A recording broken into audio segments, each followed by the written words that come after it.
What is your most disturbing, scary, or creepy real story? A few years ago, I was walking through the woods off the beaten track a bit, and I smelt this really overpowering sweet smell. Being nosy, I pulled back the undergrowth to have a look and found a dead body. The guy had clearly been there a while and wasn't looking great, all swollen and green and black with various runny bits. The local wildlife had also been dining well for a few days. I called the police, who told me to wait with the body until they arrived.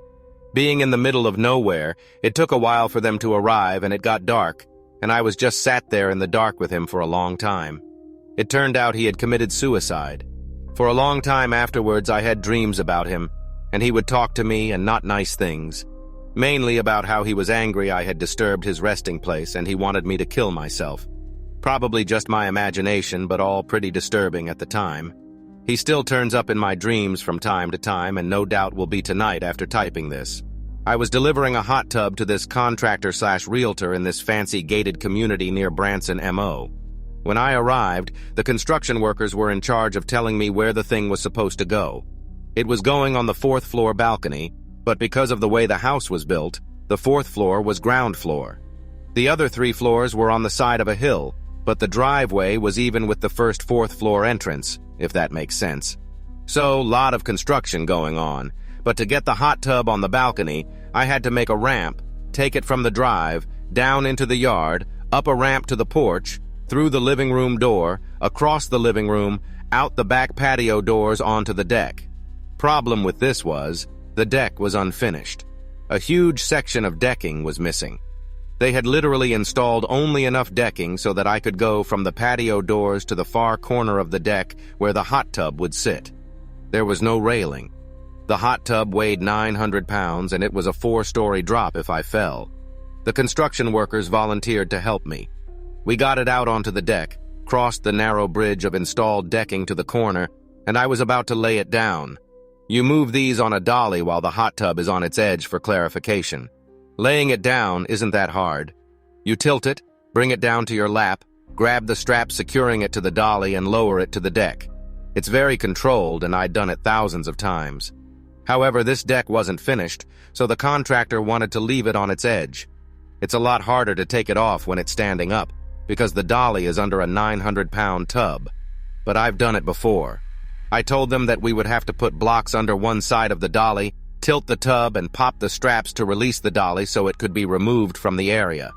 Then you tilt the hot tub back, remove the blocks, and then set the hot tub down on the deck. Problem: the deck wasn't wide enough to allow me to do this safely. I popped the strap on the hot tub, put the blocks under, and I tilted the hot tub. But that put me with my feet 4 inches from the edge of the deck with nothing but 4 stories of air behind me. We were able to free the dolly on one side, but not the other. The hot tub had to be leaned over further toward me. I tell everyone to freeze, and they do. I didn't want anyone messing with it because I had to shift my feet back 5 inches so my heels were off the deck. I'm freaking out, but it's all going smooth.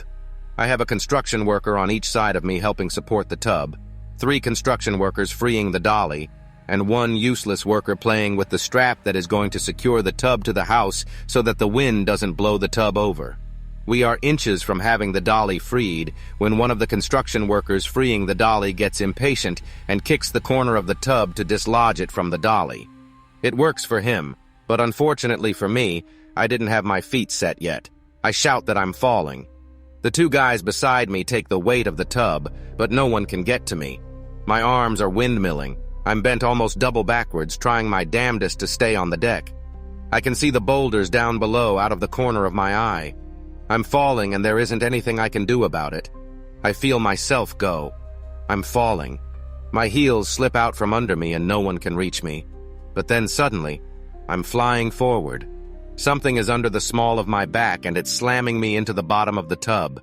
The dolly is removed and the tub stood up with me hugging it before I find out what saved me. The useless guy playing with the strap had already secured one end to the house. When I fell, the strap was already behind me, hanging off the deck. The construction worker pulled it tight with all his might, arresting my fall. It wasn't there for that purpose, but he saved my life that day. I would have been dead if not for him. I was 17 and had just gotten my license. Back in high school, my friends and I had made it a mission to find abandoned houses to throw parties in. We had a few good candidates, but the motherlode was this house I would pass on my home from work. It was an undeveloped shell of a huge home with a large property in the back. I had told one of my friends about it, and one day before we went to see a movie, I took him to the house. It was about dusk in summer, so I had my headlights on. I pulled into the front of the house, and we were there for like 10 seconds tops before we pulled back to go to the main road. A minute later, this big truck pulls up behind us with its high beams on and riding our ass. My friend and I took note of it, but paid it no mind as we headed back to the main road. Eventually, after many turns, we shook him off. We got to our homes scared out of our minds.